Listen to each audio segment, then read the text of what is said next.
शुचि पर्यावरणम पाठ 1 के अंतर्गत हमने पिछले वीडियो में प्रश्नोत्तर किए थे और आपको ठीक से समझ में भी आ गए थे। और ये दूसरा प्रश्न है संधि संधि विच्छेदम कुरुत, इसको भी अब हम हल करेंगे। ध्यान से देखें, ठीक है ना। एक बार फिर से समझ लो।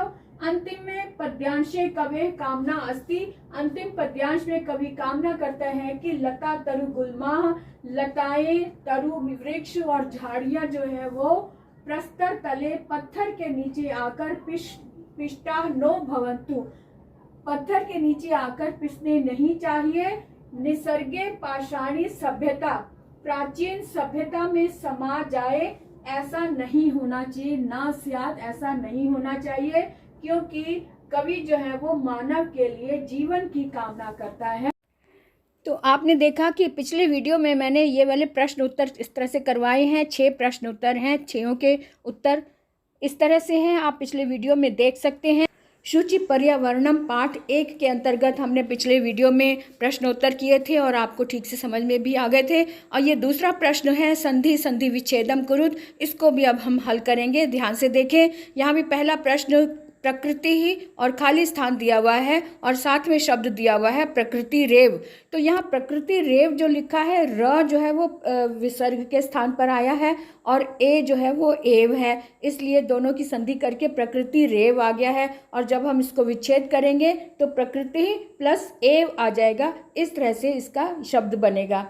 अब खा पर आ जाते हैं। खा प्रश्न दिया हुआ है स्यात् प्लस और खाली स्थान, 2 जगह खाली स्थान दिए हुए हैं और साथ में शब्द दिया हुआ है स्यान्नैव।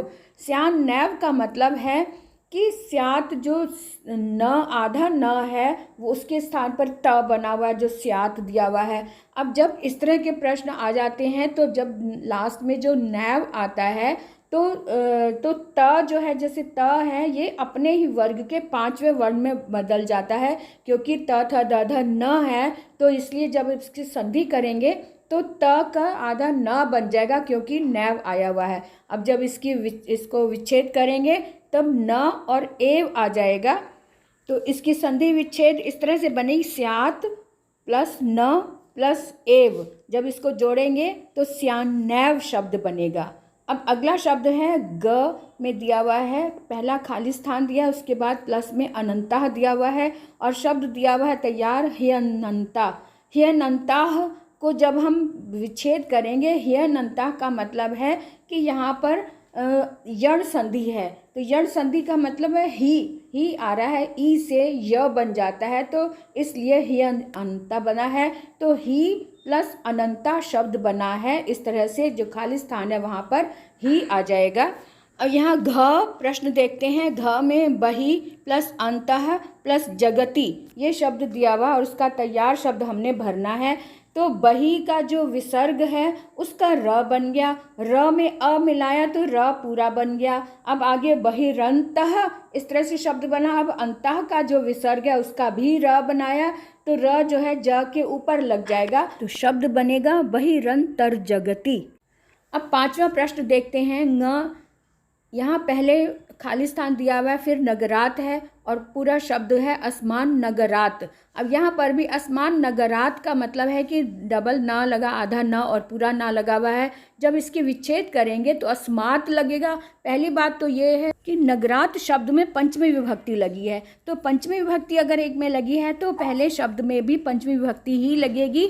इस बात का ध्यान रखते हुए हम इसको विच्छेद करेंगे कि अस्मात शब्द में जब न लगा हुआ है अंत में, तो यानी कि उसके स्थान पर त आ जाएगा और अस्मात में भी पंचमी विभक्ति लगकर अस्मात नगरात ये शब्द बनेगा, यानी संधि होगी अस्मात प्लस नगरात। हमें साथ में ये भी ध्यान में रखना है कि उत्तर पद का जो पहला वर्ण है, जैसे कि न, नगरात में न आया हुआ है, न अपने ही वर्ग का 5वां वर्ण है, तो पूर्व पद का जो अंतिम वर्ण होगा वो भी अपने ही वर्ग के 5वें वर्ण में बदल जाएगा, यानी कि असमान नगरात ये शब्द बन जाएगा। अब अगला प्रश्न है च में दिया हुआ है सम प्लस चरणम।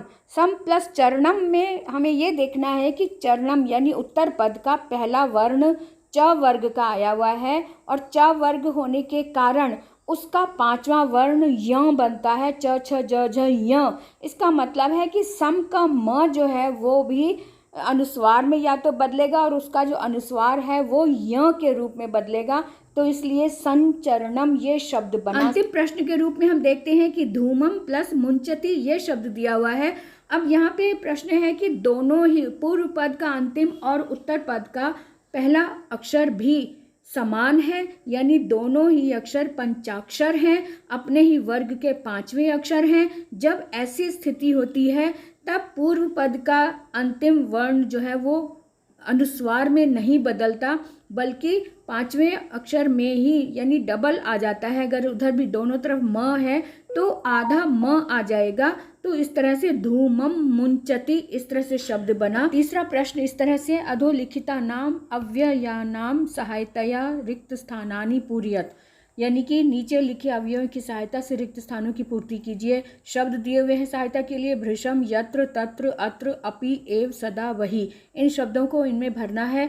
तो पहला प्रश्न है इदानीम वायुमंडलम, तो यहाँ पे भृशम प्रदूषितम अस्ति आएगा, यानी कि इस वायुमंडल में भृशम का मतलब है बहुत अधिक प्रदूषण है। दूसरा वाक्य इस तरह से है, खा में है अत्र आ रहा है अत्र जीवनम दुर्वहम अस्ति। तीसरे में ग में आ रहा है प्राकृतिक वातावरण क्षणम संचरणम अपि, यहाँ पर अपि आएगा, अपि लाभदायकम भवति। चौथा प्रश्न है घा पर है पर्यावरणस्य संरक्षणम और खाली स्थान है प्रकृते आराधना, यानी खाली स्थान पर यहाँ पे एव आएगा, यानी पर्यावरण की रक्षा ही प्रकृति की आराधना है।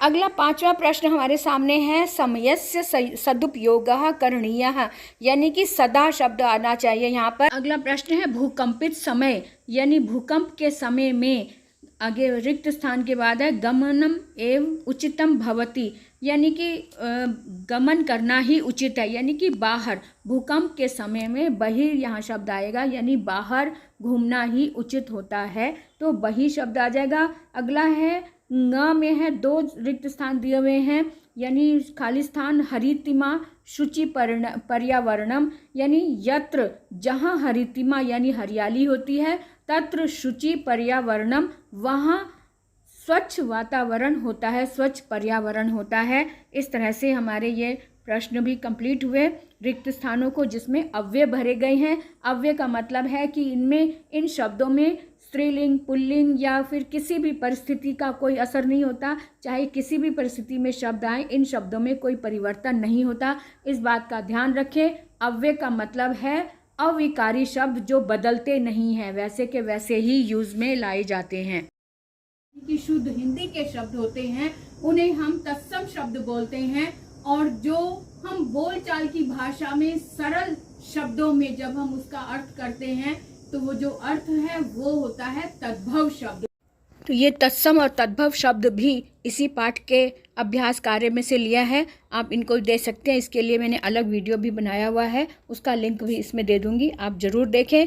और इस तरह से ये पाठ पूरा होता है और इसके अभ्यास कार्य को हमने इस तरह से लिया। आप पहली बार देख रहे हैं तो सब्सक्राइब ज़रूर करें, लाइक और कमेंट करके मुझे ज़रूर बताएं कि आपको ये वीडियो कितना पसंद आया।